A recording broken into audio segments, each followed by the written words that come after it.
Dalam hukum Indonesia, pelecehan seksual terhadap anak laki-laki diatur oleh Undang-Undang Perlindungan Anak Undang-Undang No. 35 Tahun 2014 dan juga Kitab Undang-Undang Hukum Pidana KUHP. Berikut adalah hukuman bagi pelaku pelecehan seksual terhadap anak di bawah umur. 1. Hukum di Indonesia. UU Perlindungan Anak No. 35 Tahun 2014.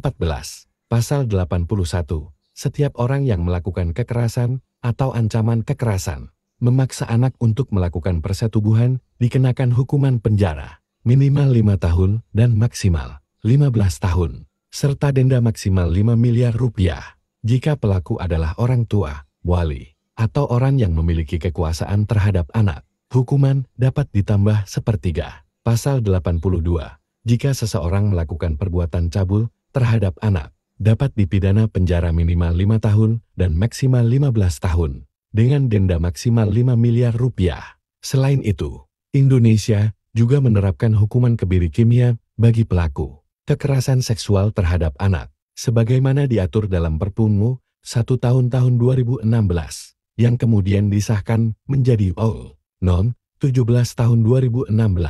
2. Hukum dalam Islam. Dalam hukum Islam, pelecehan seksual atau sodomi liwat termasuk dosa besar dan dikenakan hukuman yang sangat berat.